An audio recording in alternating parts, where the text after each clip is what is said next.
Nous en sommes à notre 9e vinoscopie chez nos amis du bar Lubu qui nous hébergent si aimablement. Et donc aujourd'hui nous recevons Sébastien Agelet du domaine d'Emena. Alors cette vinoscopie, je le rappelle, en hommage à l'émission Radioscopie, c'est une espèce de plongée en profondeur, mais en profondeur relative, puisqu'on a une demi-heure, dans la personnalité et le profil, et puis tout un tas de choses de vignerons, de chez nous. Et je commence toujours par un détournement de proverbe. Alors aujourd'hui, j'en ai choisi un qui est assez connu, mais qui est un peu détourné. C'est « l'habitude est une seconde nature ». Alors voilà, là on a en plus une rime.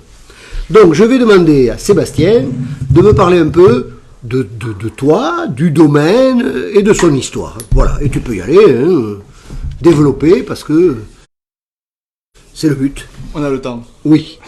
Ok. Mais moi je suis Sébastien Agelet du domaine d'Emena. Je suis à Paziols, à la frontière de l'Aude et des Pyrénées-Orientales, dans les Hautes-Corbières. Et je travaille 30 hectares de vignes en agriculture biologique. Et je fais du vin depuis 2013 avec ces vignes, alors qu'avant j'étais en cave coopérative et j'ai amené toute la production à la cave. Tu as commencé quand ? Avant de... Moi je me suis installé en 2001.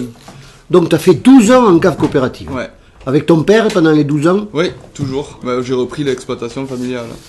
Très bien. C'était mes grands-parents qui ont commencé le vignoble, puis mon père, et puis moi. Alors, tu es en famille, vous êtes plusieurs ? Il y a mon frère qui commence... Non, pas dans l'exploitation, dans ta famille. Ah oui, ma famille, tu veux savoir ma famille ? Oui, je le sais, c'est pour les gens qui nous écoutent. Mais je suis marié et j'ai 2 enfants. Très bien, qui s'appellent Louise, la grande, et Augustin, le petit. Très bien. C'est important parce que cette cuvée s'appelle Agusti, ouais. Qui veut dire Augustin. C'est ça. Bon, voilà, donc on a le profil. Est-ce que tu peux nous dire quels sont les motifs qui t'ont conduit à, ma foi, passer de la coopérative en 2013 à la cave à vigneron indépendant ?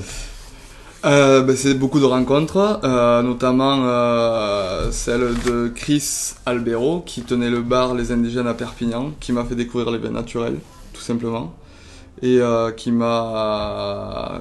un peu guidé sur la dégustation parce que j'étais complètement perdu. Moi qui étais élevé au Fitou, qui est un vin, on le sait, un peu chaleureux, un peu chaud, quoi. Et quand j'ai goûté les premiers vins naturels, j'étais un peu perdu. J'étais pas sûr du produit, tout ça. Ça m'a un peu déstabilisé, on va dire.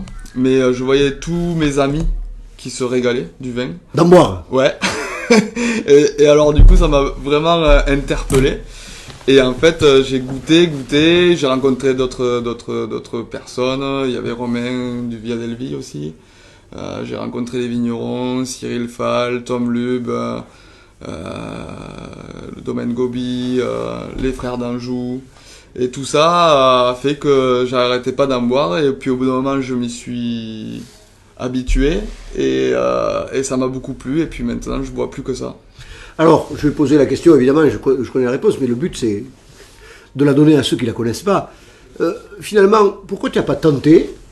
Parce que tu n'es pas en train de nous dire je ne voulais plus être dans un collectif dans lequel mon travail et mes vins ne ressortiraient jamais. Je voulais finalement que mon travail et son aboutissement soient identifiés séparément de la masse des vins de coopérative. Et pourquoi ? Alors, ma question c'est pourquoi tu n'as pas proposé à la coopérative de faire cette démarche ? De dire, bon, moi, ma cuvée, on va la sortir en nature parce que j'aimerais faire ça et je veux bien rester à la coopérative, mais en faisant ça. Alors, à la coopérative, c'était un peu compliqué parce que déjà, on mélange tout. Même moi qui suis passé en bio en 2011, on a commencé à parler de faire des cuves que de bio, mais c'était déjà compliqué. Ouais. Alors que de nature, ouais. Je suis pas sûr que ça aurait été... C'est sûr. Il y a une coopérative très connue où il y avait 2 jeunes, alors c'est beaucoup plus récent, hein, c'est en 2017 ou 18, je sais pas, 2 jeunes vignerons, alors quand je dis jeunes, c'est autour de 35 ans, qui ont dit on donne nos raisins si la coopérative accepte de faire une cuvée bio. Et on est prêt à donner les raisins pour que la coopérative... Et en fait, la coopérative a refusé. Donc l'un des deux s'est installé à son compte. Et l'autre est resté à la coopérative. Et je crois que cette année, il a obtenu qu'il y ait une cuvée en bio. Mais c'est une cuvée qui est pas personnalisée, quoi. Ouais. C'est une cuvée... Voilà. Bon, donc toi, tu as fait le pas. Tu es certifié ? Je suis certifié depuis 2016. Très bien. Enfin, très bien. J'ai rien contre ceux qui ne sont pas certifiés. Moi non plus. Voilà, c'était une ponctuation. Voilà, on a entamé un petit peu la philosophie du domaine. On va y revenir, mais j'aimerais que tu me parles des pratiques. Quelles sont les tâches auxquelles tu es très attaché, en quelque sorte, c'est-à-dire dans tous les gestes et toutes les tâches, qu'est-ce qui est très important pour toi et qui relève de ce choix que tu as fait il y a quelques années ? Bon, à la base, pour moi, c'est de faire les plus beaux raisins possibles, parce qu'après, ça nous évite beaucoup de travail en cave. Je suis très minimaliste en cave, et pour ça, il faut être irréprochable à la vigne. Donc moi, je suis issu d'une famille de vignerons depuis toujours, et faire des raisins, je peux dire qu'on savait le faire. Après, on a dû sortir de la chimie. Moi, j'ai travaillé en chimie pendant très longtemps, et du coup, on désherbait, on employait des produits. Enfin voilà, je passe les détails, mais c'était très comment dire, c'était pas très joli, quoi, je vais dire en gros. Tu as des souvenirs précis de ça ? Oui. Qu'est-ce que tu peux nous en donner ? Moi, je me souviens avoir désherbé des vignes avec du Roundup et du Katana à l'époque, en tongs, avec la clope au bec, un lendemain de cuite. Et Tu mettais toutes les choses de ton côté. On se doutait pas que... Enfin, si, on s'en doutait un peu, mais que c'était très mauvais pour la santé, voilà. Et au fur et à mesure qu'on avançait, on a commencé à utiliser des combinaisons, des masques à gaz. Et puis quand je me suis retrouvé en combinaison toute verte, masque à gaz, masque pour les yeux, dans une vigne au printemps, je me suis dit là, c'est pas possible, faut faire quelque chose. C'est Donc, bien. voilà, c'était, Ça n'a rien à voir avec la paternité. Non. C'est pas parce que tu as des enfants que tu t'es dit... Non, parce que je les avais pas à l'époque. Quand je me suis posé les questions, non, je les avais pas à l'époque. Ok, voilà. Et donc en fait on voit bien la philosophie du domaine. Alors la philosophie du domaine, c'est pas encore la philosophie des vins, mais la philosophie des vins, on en parlera tout à l'heure, puisque tu nous as amené une bouteille et qu'on la goûtera. Tu peux déjà nous dire un petit peu quels sont les vins du domaine. Parce que ça nous donnera une idée un petit peu de l'encépagement et des choix que tu fais en matière de vin. Déjà, quand j'ai commencé, j'ai pris des parcelles qui n'étaient pas forcément engagées à la cave coopérative.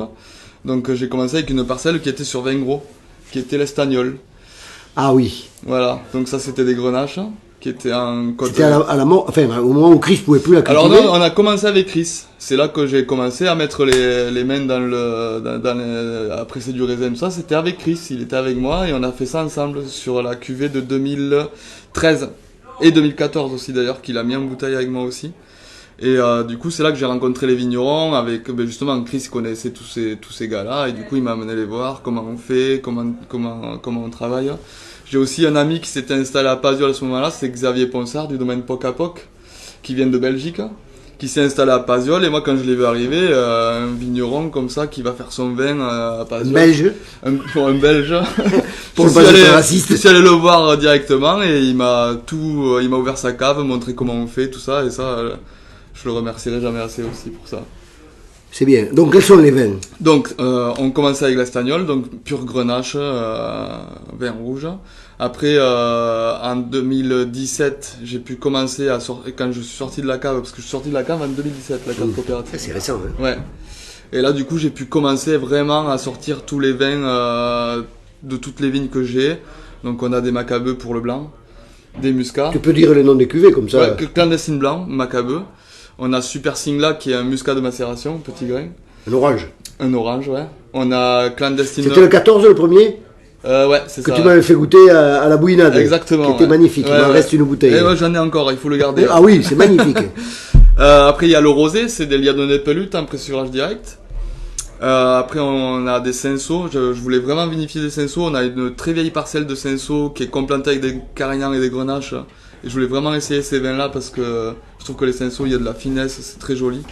Donc j'ai fait une pure cinceau. Qui s'appelle Wabi Sabi. Wabi Sabi. Qu'est-ce que ça veut dire, Wabi Sabi ? Wabi Sabi, c'est une très longue histoire. C'est mon ami Laurent Pujol qui m'a fait l'étiquette. et qui voulait le wabi-sabi. C'est un principe japonais qui en gros dit qu'on laisse faire la nature, on laisse faire les choses, on laisse passer le temps, l'homme n'intervient le moins possible sur les produits, sur les...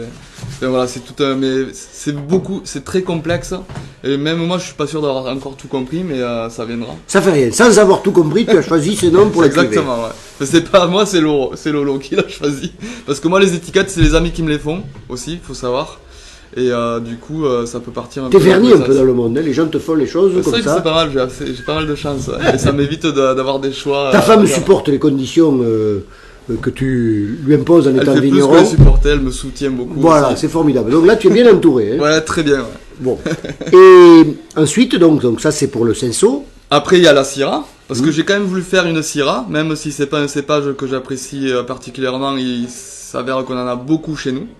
Et donc, On en a hélas trop planté à certains moments. Alors oui, je pense qu'on en a un peu trop planté, mais on peut quand même faire de très jolis vins avec. Donc moi au début je l'avais appelé la Feugite, parce que c'était l'étranger. Et après je l'ai appelé l'indomptable, c'est un gorille, parce que j'arrivais pas à maîtriser ce cépage qui est très aromatique, ça faisait des vins très noirs, très tanniques. Très extrait. Hein. Très extraits. Et aujourd'hui, j'ai réussi petit à petit à faire le quelque dompté. chose de fin. Ouais, exactement. C'est un gorille dompté Voilà, maintenant. ouais. Il va falloir que je change l'étiquette. Ben oui. Faudrait que tu... Et après, on a... Qu'est-ce qu'on a? J'en ai plein.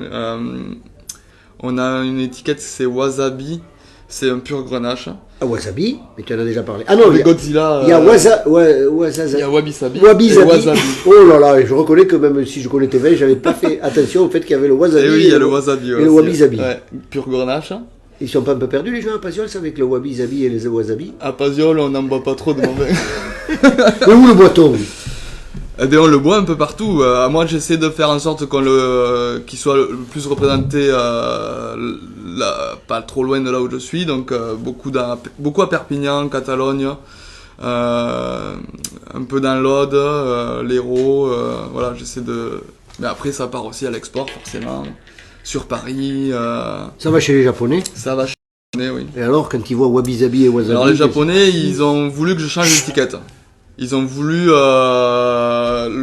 mais encore une fois par rapport au wabi-sabi c'était compliqué parce que ça les choquait un peu. La typographie qu'on a utilisée, la couleur de l'étiquette, ça va pas du tout avec le principe de wabi-sabi. Et ils me l'ont beaucoup reproché, ils ont voulu changer l'étiquette. Je leur ai dit que non, que cette cuvée avait été créée comme ça et qu'on changerait pas l'étiquette. Donc ils en reprennent, mais c'est vrai qu'ils tiquent un peu là-dessus. Ah, et là tu as un peu fait un petit forcing culturel. Parce que si c'est un principe japonais... Ouais. Il fallait les respecter, et s'ils disaient non, c'est pas possible au Japon, ben c'est pas conforme ou compatible avec l'essence même du principe. Ouais, c'est un peu frité. Ouais. Vous êtes un peu frité. D'habitude, c'est frite avec les Belges, mais là, c'est le seul vigneron qui s'effrite avec les Japonais. C'est incroyable ça. Qui se frite. Bien, alors, donc, est-ce que tu peux nous parler du vin que tu as choisi là? J'avais demandé à Claude qu'on porte un verre pour notre professionnel semi-défaillant d'aujourd'hui, mais il n'a pas pensé. Non, c'est bon. Non, tu es fatigué. Non, je dois filer juste après, donc. D'accord, ok. Plus vite, ça sera mieux, ça sera. Oh, ben, sois quand même respectueux de ce que nous sommes en train de faire. Alors. J'ai ramené la cuvée Agusti, donc voilà. C'est en fait Agusti, c'était mon grand-père qui nous a quittés au tout début où j'ai commencé à faire du vin, mais qui a quand même validé le premier millésime. Et du coup j'ai choisi les vignes par rapport à lui en fait, parce que c'était des vignes qu'il avait plantées et qui bichonnaient particulièrement. Et donc pour lui rendre hommage, j'ai fait ce vin.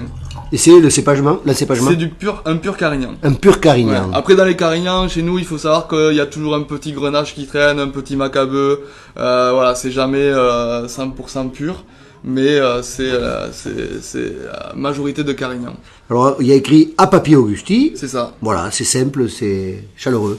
Et par contre, les Bialas et ça, les Éastres, ouais. je suppose que c'est les parcelles. C'est ça. Et qu'est-ce que ça veut dire, ce petit signe? Ça, c'est, tu sais, sur les cartes, les points géographiques. Ah oui, sur Internet, là. Ouais, exactement. Ah oui, c'est un petit drapeau, quoi. Ouais, voilà, c'est ça. Très bien. Moi, tu sais, je suis d'une autre époque. Ah non, donc, c'est bien de le Et alors, je remarquer. vois qu'il y a écrit Demena.4. Ouais. Qu'est-ce que ça veut dire, ça? Que ton adresse c'est point 4, Alors, ça parce va... que tu es en gabachi. Ça va changer en fait, mais ouais c'est dommage, mais en fait on est en train de changer le site et point 4 ça marchait plus, enfin voilà c'est tout un Et truc. pourquoi tu avais mis Mais en point fait 4? je voulais faire des petits clins d'œil à la Catalogne parce que il faut dire que mes grands-parents des deux côtés sont originaires de Catalogne en fait. Et donc C'est bon. Hein. pour leur rendre hommage je me suis dit on va quand même faire des petits... C'est bien. D'ailleurs, tu viens à Indigène chaque année et on te met avec l'Occitanie, non? Ça dépend, une année sur deux. Moi, j'aimerais bien que tu viennes avec les Catalans. Moi, ça me dérange pas. Mais Je bon. avec tout le monde, moi. Faut faire attention parce que il y a une répartition, bon, c'est dispatché, mais en fait, tu viens chaque année et je t'en Et je remercie. viendrai toujours. Tant que je serai invité, je serai toujours là. Alors, là, je suis sur des questions plus personnelles. Sauf si tu veux ajouter quelque chose sur le domaine, sur la cave, sur les vins ou sur quoi que ce soit. J'aimerais même bien glisser un petit mot pour Vas-y. mon père, par exemple, Très qui bien. quand même m'a soutenu quand j'ai voulu. Même il m'a encore plus poussé en fait. C'est lui qui m'a vraiment. Parce que moi à la base j'étais, voilà, quand j'ai commencé, j'étais le fils de Robert et j'avais pas, je voulais pas trop m'imposer tout ça. Mais au fur et à mesure, j'ai commencé à prendre un peu ma place et quand je lui ai proposé des trucs, il a toujours dit oui. Il m'a même toujours poussé encore plus loin que ce que je voulais faire. Donc rien que pour ça, c'est. Alors que pour moi, lui c'est avait énorme. été à la coopérative toute Lui, il a ça. toujours été coopérateur. Hein. C'est bien. Bon, Depuis après, le début. c'est formidable ça. D'ailleurs, c'est un homme charmant. Alors voilà, j'ai des petites questions là comme ça. La première, c'est est-ce que tu as une petite fantaisie? La suivante, ce sera est-ce que tu as un jardin secret, donc il ne faut pas mélanger. Est-ce que tu as une petite fantaisie? Une petite fantaisie. Voilà, du style, je sais pas moi, ramasser des fraises des bois ou se curer le nez en regardant un film. Est-ce que tu as une petite fantaisie? Alors ça, tu vois, je sais sais pas. pas préparé à cette question. Tu peux ne pas en avoir aussi. Tu peux ne pas en avoir, c'est peut-être Je ta suis fantaisie. sûr que j'en ai plein et j'en ai tellement que j'en ai pas une petite. Bon, eh ben, la prochaine émission, réfléchir. si jamais entre-temps tu l'as trouvé, je le signalerai au prochain Vinoscopie. Ok. Et est-ce que tu as un jardin secret? Un jardin secret. Oui, par exemple, je sais pas, tu adores un écrivain du Monténégro, du milieu du 19e siècle, ou tu adores les pâtes à la bolognaise, ou je sais pas. Est-ce que tu as un jardin secret? Non, je pense pas avoir de T'as pas jardin numismate? secret. Je sais pas, non, ça me. Non, d'accord. Donc pas de jardin secret, Non. pas de petite fantaisie. Mais bon, c'est pas indispensable. hein. Non. En fait, c'est une question que je les pose systématiquement et personne ne trouve une réponse. Un Ouais, jardin c'est secret, compliqué petite comme, fantaisie. Mais je vais m'entêter et je vais continuer à la poser. Et t'as pas un jardin pas secret? Est-ce que Si tu as j'ai un, un jardin, un ouais. potager? Vas-y. Ouais, j'en ai Alors un. parle-nous un peu de Alors ton- le potager, c'est mon grand-père René qui s'en occupe. Ouais. René, il a plus de 90 ans. Hein? Ouais. C'est lui qui s'en occupe? Ouais. Alors moi je lui prépare à la terre tout ça et après on plante les À tomates. Paziol, ceci. À Paziol, ouais. On plante les tomates ensemble et tout et puis c'est lui qui s'en occupe, il va arroser, on est à côté d'un ruisseau d'arrosage. Il est en bio. c'est la magie.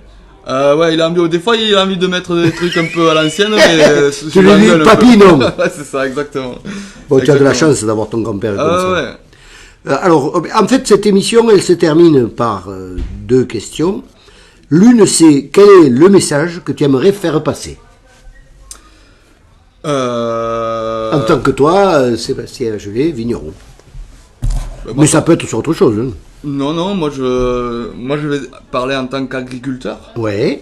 Je trouve que il faut, je dis, ouais, il faut, on peut pas dire il faut. En tout cas, moi, ce que j'essaie de faire, et c'est pour le futur aussi, c'est de travailler en restant honnête avec soi-même et la nature, surtout la nature, parce qu'elle en a bien besoin.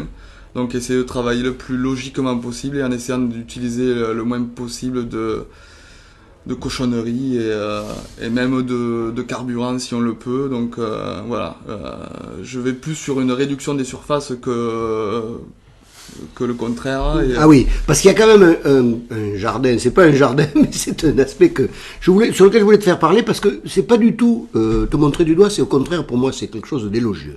C'est que tu vends des raisins ou du vin, je crois des raisins. Des raisins. À Gérard Bertrand. Or, ça, tu m'en as parlé.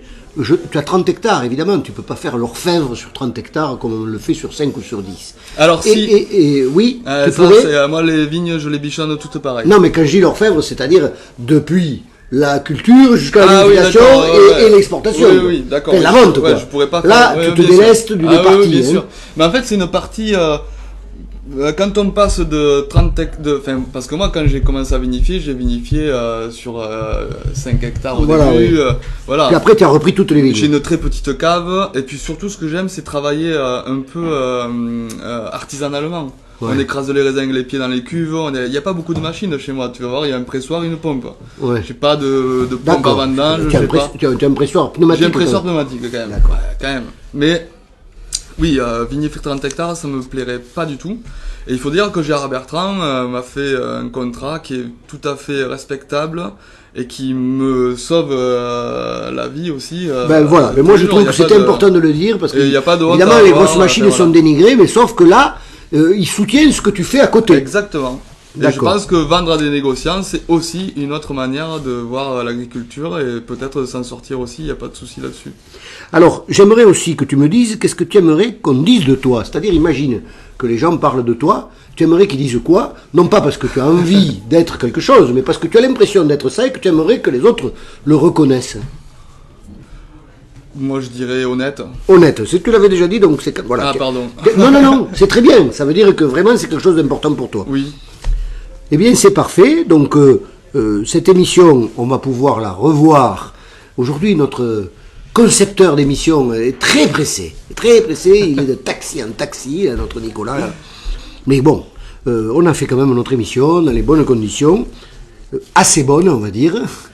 Et donc, je voudrais d'abord dire que le mois prochain, nous aurons Sylvain Respo de la Cave à Picole. Voilà, Super je suis en train de voir si il peut venir le 19 mars, donc c'est la première fois que dans un Vinoscopie, j'annonce le Vinoscopie suivant, qui serait le numéro 10, puisqu'aujourd'hui c'est le numéro 9.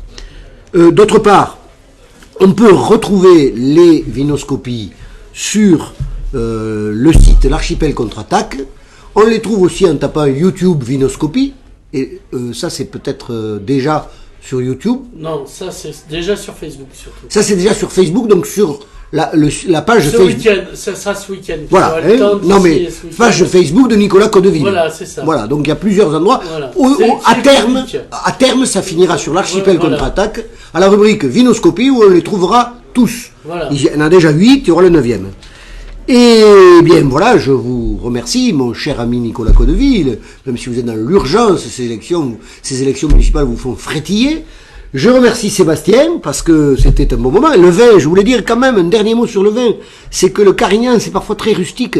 Et celui-là, il a une tension qu'on n'a pas souvent sur les Carignans. Ouais, ben on essaie de faire de la dentelle avec ça. La tension, ça veut dire que, voilà, il n'est pas trop rustique, avec beaucoup de matière, voilà, hein, on ne peut pas l'expliquer trop longuement. Faut le voir. Parce que monsieur, Il est 18h, donc ça commence en retard. En retard. tu es arrivé en retard. Ce n'est pas ma faute. D'accord, mais enfin, les auditeurs ne sont pas concernés par cette petite dispute. Merci beaucoup Sébastien. Merci à vous. Longue vie au domaine des Ménats, que nous trouverons à Indigène Bien les sûr. 26 et 27 avril 2020, hein, puisque ce sera la 4e édition d'Indigène, et que Sébastien a toujours été présent. Il m'a dit, je depuis le serai départ. toujours présent Ah ouais. tant que ça Vous pouvez existe. compter sur moi. Et tant Voilà. que je fais du vin, ouais. Merci Nicolas.